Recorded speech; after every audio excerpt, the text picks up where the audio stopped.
자, 우리가 하나님의 임재를 이제 연습하는 것에 대해서 계속 지금 말씀을 보고 있는데요.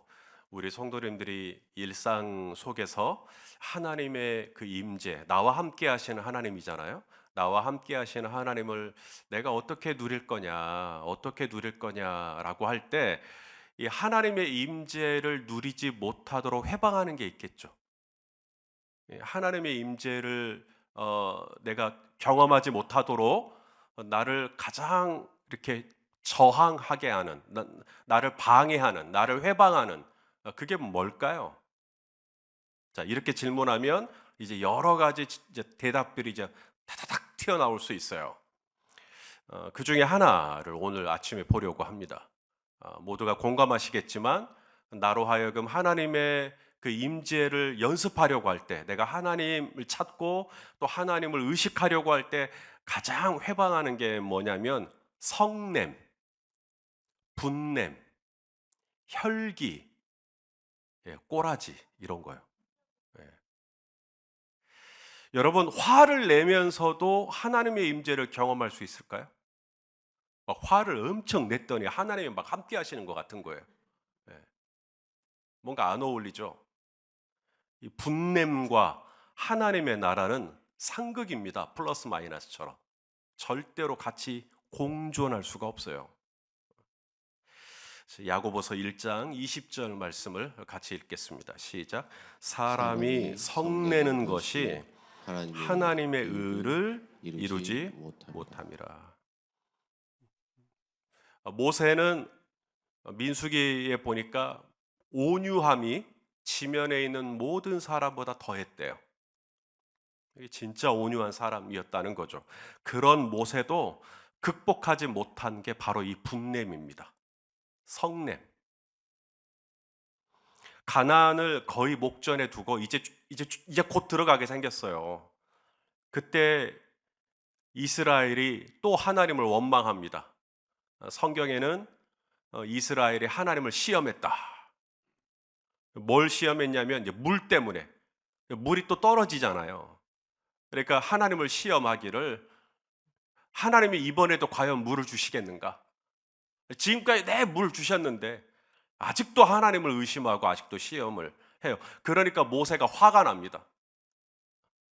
잘 참았다가 그 마지막에 이 믿음 없는 이스라엘 백성들의 이 모습을 보고 모세가 열을 내버려요.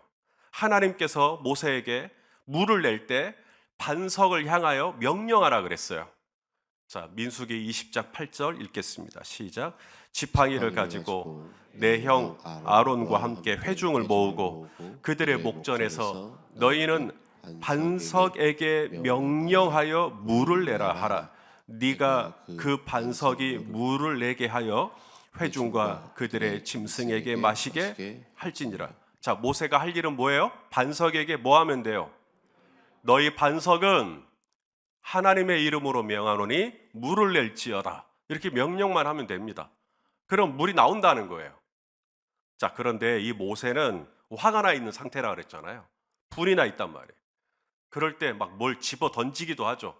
모세가 손에 있던 지팡이를 가지고 반석을 칩니다. 한 번만 치는 게 아니라 두 번을 내리쳐요.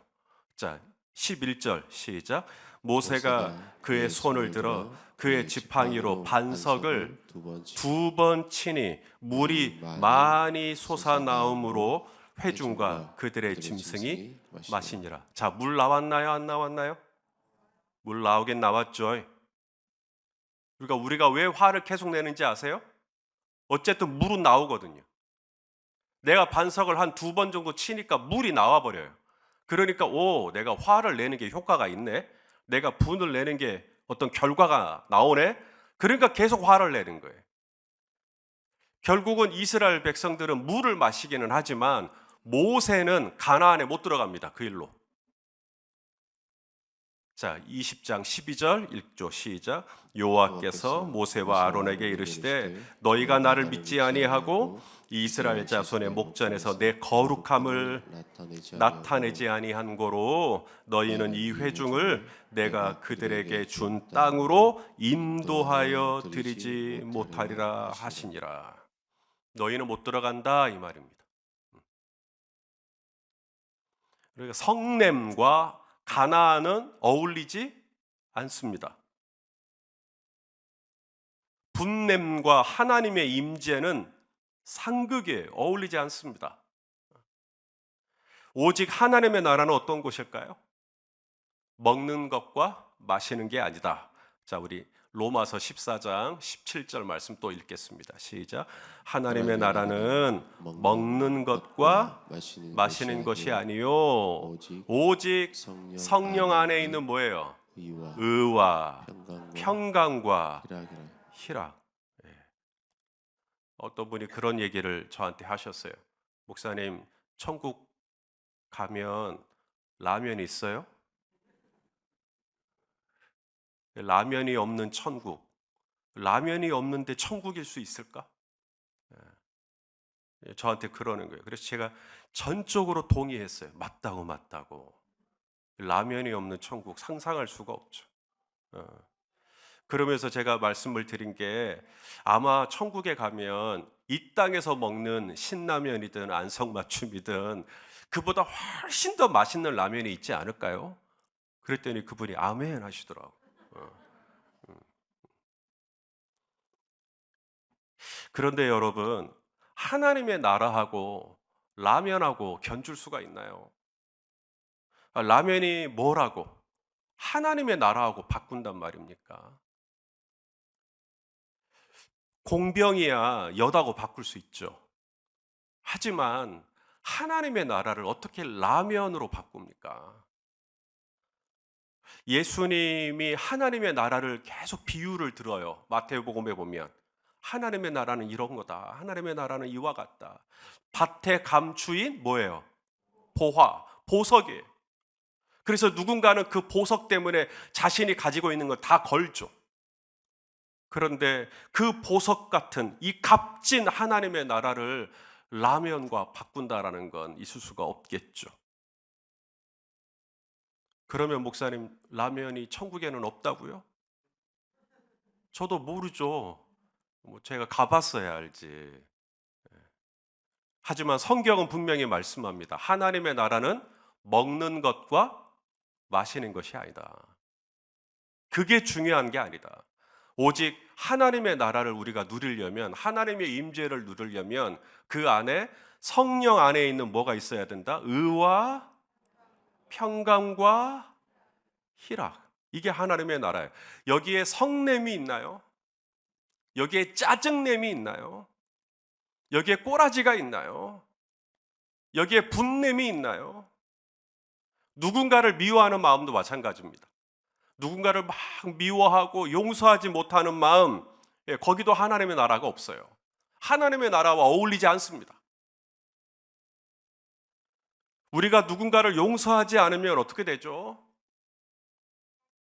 많은 분들이 착각하는 게 그 사람을 용서해 주지 않는 것이 그 사람이 내게 행한 것에 대한 복수라고 생각해요. 아니요. 완전히 착각하고 있는 겁니다. 성경은 전혀 다르게 말씀합니다. 우리 마태복음 18장 35절 읽죠. 시작. 너희가 각각 마음으로부터 형제를 용서하지 아니하면 나의 하늘 아버지께서도 너희에게 이와 같이 하시리라. 내가 그 사람 절대 용서해 주지 않을 거야. 그러면 내가 병들어요. 예수님이 우리에게 기도를 가르쳐 주실 때 우리 매주 고백하잖아요. 우리가 우리에게 잘못한 사람을 용서하여 준 것 같이 우리도 용서해 달라고. 우리한테 잘못한 사람을 용서하지 않으면 그 사람한테 내가 이제 복수를 갚는구나가 아니라 내가 죽어요. 내 영이 죽어요. 베드로가 예수님께 고백하죠. 주는 그리스도시요 살아계신 하나님의 아들이십니다. 그러자 예수님은 바요나 시모나 네가 복이 있구나. 이를 내게 알게 할 이는 혈육이 아니요 하늘에 계신 내 아버지시니라. 그러면서 하신 말씀이 내가 이 반석 위에 내 교회를 세우겠다. 교회가 이제 세워졌어요. 그리고 나서 바로 주신 말씀이 내가 천국 열쇠를 이제 주겠다. 자, 우리 마태복음 16장 19절 읽어볼까요? 시작. 내가 천국 열쇠를 내게 주리니 내가 땅에서 무엇이든지 매면 하늘에서도 매일 것이요 내가 땅에서 무엇이든지 풀면 하늘에서도 풀리리라 하시고, 여러분 이 말씀, 이 천국 열쇠에 대한 이 말씀을 우리는 기도하고 연관을 많이 지어요. 틀린 거 아닙니다. 기도요, 기도. 너희가 땅에서 매면 이거 기도라는 거예요. 너희가 땅에서 풀면 이것도 기도라는 거예요. 그렇게 기도하면, 우리가 땅에서 기도하면 하늘에서 다 듣고 응답해 주신다, 이렇게 적용을 합니다. 틀린 거 아닙니다. 오늘도 특별 새벽 기도회를 맞아서 또 기도하려고 또 교회당에 나오시고 또 온라인으로 하시고, 예, 좋아요. 우리가 어떠한 모양으로 또 어떠한 제목을 가지고 이 특별 새벽 기도에 임하든지 간에 우리 긍휼이 풍성하신 우리 아버지 하나님께서 우리 성도님들의 간구를 다 들어주시고 오늘도 하늘의 문을 활짝 여시사 우리 성도님들에게 선하심과 인자하심으로 덮어주시기를 축복합니다. 또한 이 말씀을 영적 전쟁하고도 연관짓기도 해요. 너희가 땅에서 매면 사탄을 묶으라는 거죠. 예수님이 너희가 강한 자를 결박하지 아니하고야 그 세간을 어찌 늑탈하겠느냐. 그래서 이것은 우리가 악한 영을 묶어야지. 맞아요. 묶어야죠. 악한 영은 묶고 또 악한 영이 묶었던 게 있어요. 악한 영이 누군가를 재정으로 묶고, 악한 영이 누군가를 어떤 중독으로부터 묶고, 악한 영이 누군가를 미움으로부터 묶고, 그걸 또 우리가 풀어야죠. 그래서 악한 영에게 빼앗겼던 영역, 악한 영이 묶었던 영역은 내가 나사렛 예수의 이름으로 풀어버리는 거죠. 그러면 하늘에서도 풀리리라. 그래서 영적 전쟁과 연관해서 이 천국 열쇠를 쓰기도 합니다. 딱 여기까지.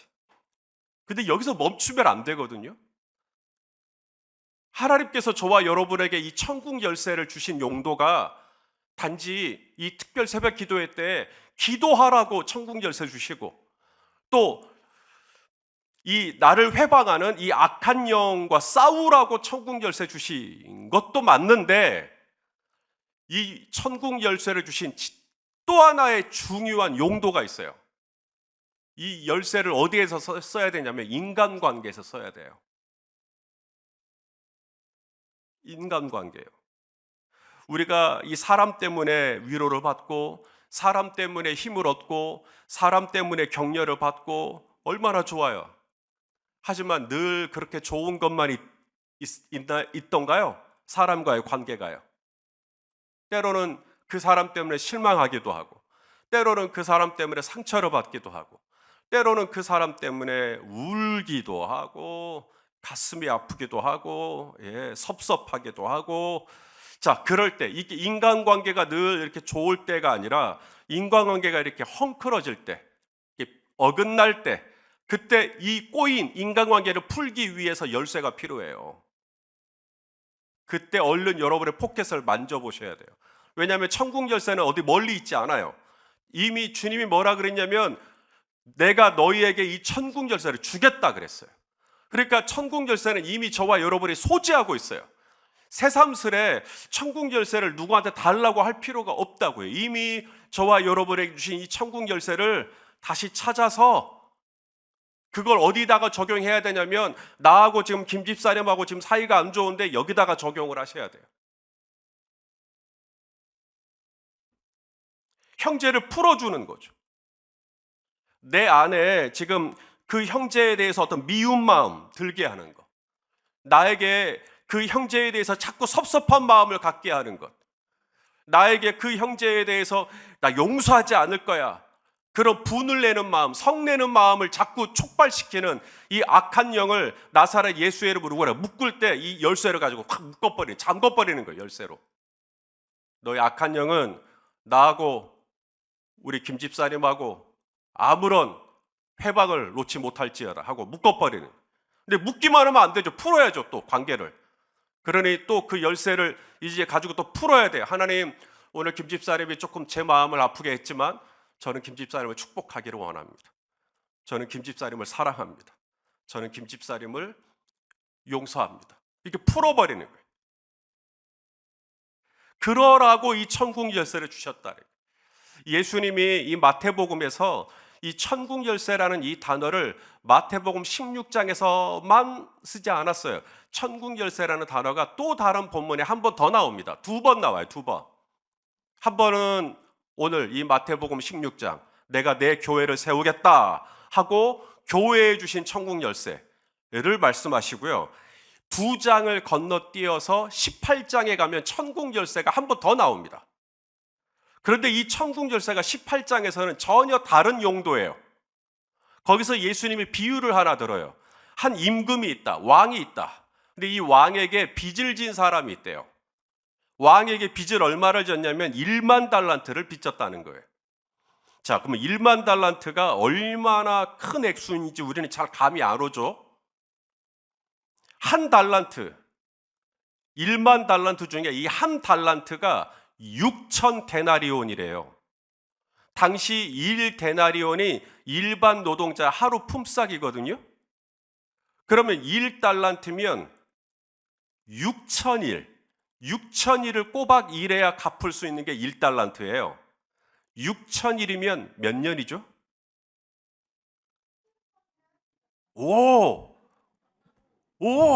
16년 정도 된다고 해요. 그러니까 16년 정도 된다고 해요. 그러니까 이 한 달란트가 6천 데나리온인데 이것을 16년 동안 꼬박 해야 이게 1달란트를 갚는 거니까 1만 달란트면 1만 6천 년이에요? 이게 갑자기 엄마가 되리는 16만 년? 16만 년을 일해야 갚을 수 있는 금액이에요.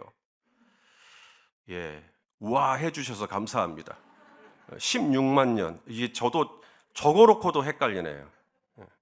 근데 더 놀라운 건 왕의 태도입니다. 이 1만 달란트를 빚진 사람을 탕감을 해줘요. 왕이. 야, 없는 거로 치자 그러고 완벽하게 탕감을 해줍니다. 자, 27절 말씀 18장 27절 말씀 읽어보죠. 시작. 그 종의 주인이 불쌍히 여겨놓아 보내며 그 빚을 탕감하여 주었다. 얼마를 탕감받았어요? 16만 년이요. 1만 달란트를 탕감받았어요. 그런데 길을 가다가 누구를 만나냐면 자기에게 빚진 100달란트 빚진 사람을 만나는 거죠. 나한테 100달란트 빚진 사람. 100달란트 작은 거 아닙니다. 1달란트가 16년을 일해야 되는 거니까 100달란트 작은 거 아니에요. 그러니까 나한테 100달란트 빚진 사람. 그리고 빨리 갚으라는 거예요. 못 갚겠다라고 하니까 감옥에 집어넣어 버립니다. 그러자 이 소식이 왕의 귀에 다시 들어가죠. 그래서 왕이 다시 그를 호출합니다. 야, 내가 너를 이렇게 16만 년을 갚아줬는데 너한테 빚진 그 100달란트 그 형제에게 자비를 베풀지 못하고 너 그렇게 인색하게 굴었다며? 너도 그러면 네가 나한테 빚진 것 단 한 홀이라도 갚기 전에는 너 절대 나오지 못할 거야 하고는 여봐라 집어넣어 버려라. 그래서 들어가게 되는 겁니다. 이 비유를 시작할 때 들었던 서문이 바로 이 말씀이에요. 자, 18장 18절 시작. 진실로 너희에게 이르노니 무엇이든지 너희가 땅에서 매면 하늘에서도 매일 것이요 무엇이든지 땅에서 풀면 하늘에서도 풀리리라. 우리가 왜 풀어야 되는가? 우리가 왜 화를 풀어야 하는가? 우리가 왜 이 서운함을 빨리빨리 풀어야 하는가? 그래야 하나님의 나라가 이루어지며 그래야 하나님의 임재 속에 살아갈 수가 있어요. 우리가 매일 하나님의 임재를 연습하고 있는데 이 하나님의 임재를 연습하려고 할 때 가장 걸림돌이 되는 것 중에 하나가 이 불쑥 올라오는 이 혈기, 짜증, 분냄, 성냄이요. 그 순간 하나님의 임재는 와장창 깨지게 됩니다. 가나안은 점점 멀어져요. 이제 우리가 진정 오늘 하루의 삶 속에 하나님의 임재를 내가 누리고 싶다. 예, 오늘 우리에게 주어진 미션은 이거예요. 화내지 말자. 별로 아멘 안 하실 줄 알았어요. 예, 따라서 합시다. 참자. 참자. 예, 우리 주님도 나를 참아주셨는데 나도 참아주자. 이게 오늘 우리에게 주신 미션이에요. 어떤 분이 그래요. 목사님, 저는 한번 이렇게 화가 나면, 분이 나면 저도 저를 어떻게 못하겠어요. 제가 혹시 분노 조절 장애는 아닌가요? 제가 볼 땐 아니거든요. 여러분은 어떻게 생각하세요? 여러분도 이렇게 화가 나면 얼른 잘 참아주십니까?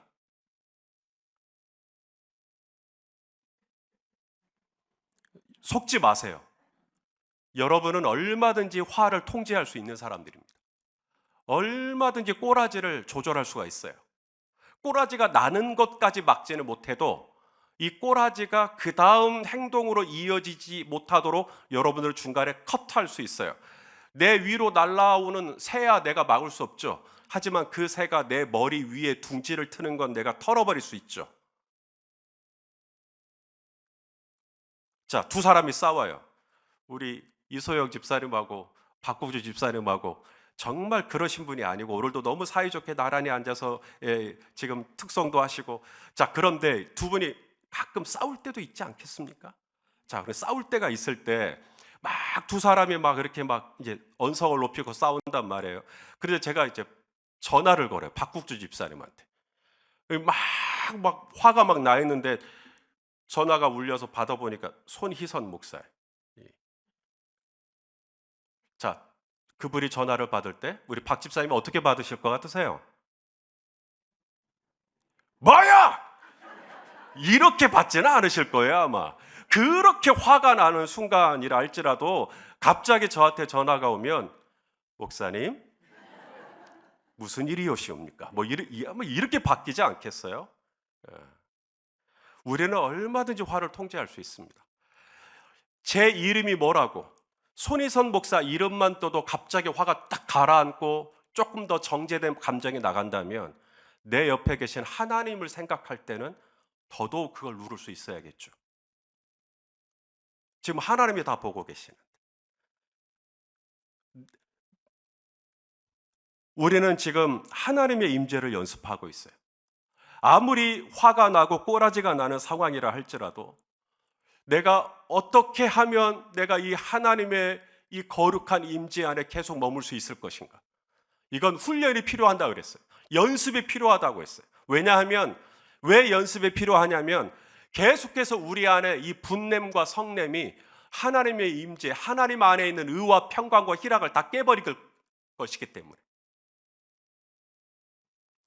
오늘 하루 이 둘째 날 아침부터 시험이 올 수 있어요. 또 어떤 일로 우리 안에 또 그렇게 올라올 수 있어요. 그럴 때 여러분 얼른 우리 하나님 생각하세요. 얼른 우리 주님 생각하세요. 그리고 참자. 우리 주님도 참아주셨는데, 김 부장 오늘 내가 하나님의 임재 아니었으면 저 사람 오늘 그냥 참아주세요. 덮어주세요. 품어주세요. 그리고 넘어가 주세요. 하나님의 나라가 계속해서 우리에게 임하게 될 것입니다. 하나님의 의와 평강과 희락이 계속해서 우리 성도님들의 삶에 충만하게 이어질 것입니다. 속아서 아니야, 나는 이 화를 조절할 수 없어. 나는 원래 이 화가 나면 나는 참지 못하는 사람이 아니요. 여러분은 참을 수 있습니다. 얼마든지 통제할 수 있습니다. 우리 예수 그리스도를 생각함으로 오늘 이 하루도 이웃들과의 관계 안에서 평강과 희락이 멈추지 않게 되시기를 예수님의 이름으로 축원합니다. 기도하시겠습니다. 존귀하신 하나님, 하나님의 임재를 연습하는 이 둘째 날 우리에게 이 성냄에 대해서 조심하라고 말씀하여 주셔서 감사합니다. 하나님, 오늘 우리에게 주신 이 분냄과 또 성냄을 조절하라고 하는 하나님 이 말씀을 아멘으로 받습니다. 주여, 내 힘으로는 할 수가 없사오니 성령 하나님 붙잡아 주셔서 오늘 하루 분냄으로 성냄으로 은혜 까먹지 않게 하시고 오늘도 나와 함께 하시는 하나님을 의식하면서 참아주고 용납해주고 풀어줄 수 있도록 인도해 주시옵소서. 예수님의 이름으로 기도하옵나이다. 아멘.